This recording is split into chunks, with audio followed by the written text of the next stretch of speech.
Metode pengobatan dengan cara membacakan ayat Al-Quran atau doa pada orang yang sakit, baik akibat sihir, gangguan jin, sengatan binatang berbisa, dan lain sebagainya, telah dikenal di kalangan masyarakat kita.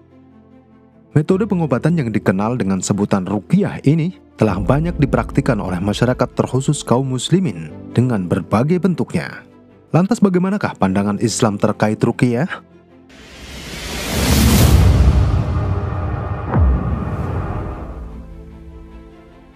Termasuk hal yang diketahui secara yakin berdasarkan dalil-dalil yang tegas dari Al-Quran dan As-Sunnah yang sahih, juga berdasarkan amalan ulama salaf yang mulia, bahwa mengobati orang sakit dengan membacakan Al-Quran, mengobatinya dengannya, demikian pula melakukan pengobatan dengan apa yang datang dari As-Sunnah, merupakan pengobatan yang efektif, bermanfaat, dan bisa menyembuhkan dengan izin Allah Ta'ala seluruh penyakit yang tampak ataupun yang tidak tampak.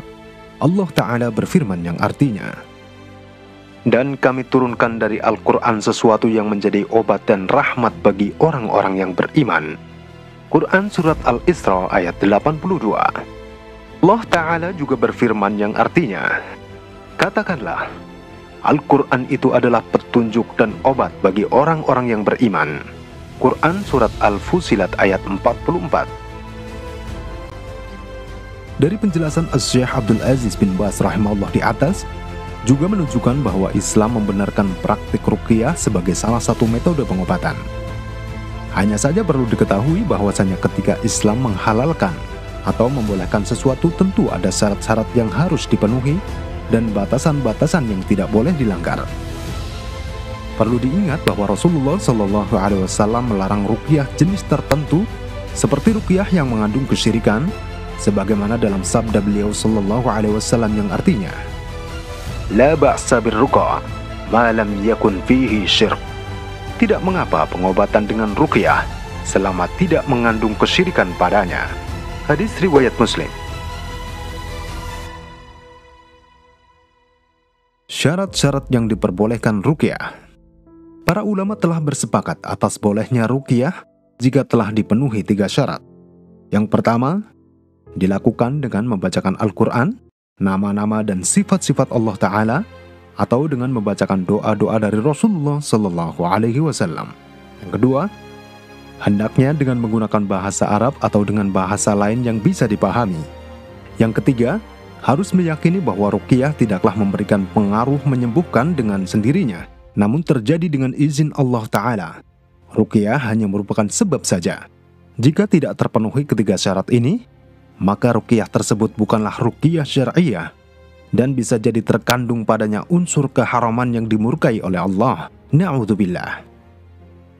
Hal-hal yang perlu diperhatikan dalam meruqyah selain harus terpenuhi 3 syarat di atas, berikut ini beberapa hal yang perlu diperhatikan ketika meruqyah, yaitu: yang pertama, orang yang meruqyah hendaknya telah dikenal keilmuannya dalam bidang agama dan ruqyah, lurus akidahnya, seorang yang amanah, dan diketahui bahwa dia tidak menggunakan hal-hal yang menyelisihi syariat ketika meruqyah. Yang kedua, dilakukan secara langsung dengan menghadirkan orang yang meruqyah dan diruqyah. Yang ketiga, tidak menggunakan bantuan jin dan juga tidak perlu berdialog dengan jin. Jika poin ketiga ini, yaitu tidak menggunakan bantuan jin, dilanggar, sangat dikhawatirkan bisa terjatuh dalam kesyirikan. Yang keempat, tidak pergi untuk bertanya atau meminta tolong kepada dukun, tukang sihir, dan yang semisalnya. Rasulullah SAW bersabda yang artinya, "Barang siapa mendatangi paranormal lalu bertanya suatu hal padanya, maka sholatnya tidak akan diterima selama 40 hari. Hadis riwayat Muslim. Rasulullah SAW juga bersabda yang artinya, "Barang siapa mendatangi dukun lalu membenarkan ucapannya, maka sungguh ia telah kufur terhadap apa yang diturunkan kepada Nabi Muhammad." Hadis riwayat Abu Dawud dan disahihkan oleh Al-Imam Al-Albani rahimahullah. Yang kelima, hendaknya meruqyah dengan cara Rasulullah SAW. Di antaranya Syekh Abdul Aziz bin Baz rahimahullah, ketika ditanya tentang cara meruqyah, beliau menjawab, yaitu meniup disertai sedikit percikan ludah pada bagian tubuh orang yang sakit lalu membaca surat Al-Fatihah dan mengulangnya sebanyak 7 kali. Hadis riwayat Al-Bukhari dan Muslim. Membaca ayat kursi, lalu membaca surat yang termudah dari Al-Quran. Hadis riwayat Bukhari. Membaca surat Al-Ikhlas dan Al-Mu'awwidhatain, yaitu Al-Falaq dan An-Nas, kemudian mengulanginya sebanyak 3 kali. Hadis riwayat Bukhari. Meniup disertai sedikit percikan ludah, kemudian berdoa kepada Allah Ta'ala dengan mengucapkan, "Ya Allah, hilangkan penyakit ini. Wahai penguasa manusia, sembuhkanlah. Engkaulah Zat yang maha menyembuhkan. Tidak ada kesembuhan kecuali kesembuhan darimu. Sembuhkanlah dengan kesembuhan yang sempurna tanpa meninggalkan penyakit." Hadis riwayat Bukhari dan Muslim. Kemudian mengucapkan, "Dengan menyebut nama Allah aku meruqyahmu dari segala sesuatu yang mengganggumu dan dari keburukan setiap jiwa yang jahat atau penyakit ain yang timbul dari pandangan mata orang yang dengki. Semoga Allah menyembuhkanmu. Dengan nama Allah aku meruqyahmu." Hadis riwayat Muslim. Kesalahan-kesalahan dalam praktik ruqyah. Yang pertama, ruqyah dengan menggunakan rekaman atau kaset. Syekh Muhammad Nasiruddin Al-Albani rahimahullah ditanya, apakah boleh meruqyah dengan menggunakan rekaman kaset? Beliau menjawab, apakah azan boleh dengan rekaman? Apakah iqamah dengan rekaman juga boleh? Jika engkau ragu akan hal itu, aku akan menjawabnya meskipun engkau tahu bahwa itu tidak boleh. Tentu jawabannya tidak boleh. Lihat dalam silsilah Al-Huda wan Nur nomor 7. Yang kedua, berdialog dengan jin meskipun jin tersebut mengaku muslim. Syekh Rabi bin Hadi Al-Madkhali habibullah ditanya, apakah boleh berbicara dengan jin muslim? Beliau menjawab, tidak boleh. Apa yang membuatmu tahu bahwa jin tersebut muslim? Bisa jadi dia munafik dan mengaku aku muslim. Bisa jadi dia kafir dan mengaku aku muslim. Dia adalah sosok jin yang tidak engkau kenal dan engkau juga tidak tahu ilmu gaib. Tidak boleh berbicara dengan jin.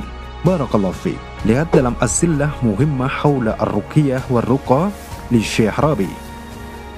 Yang ketiga, berhalwat atau berdua-duaan antara laki-laki dan wanita yang bukan mahram ketika meruqyah.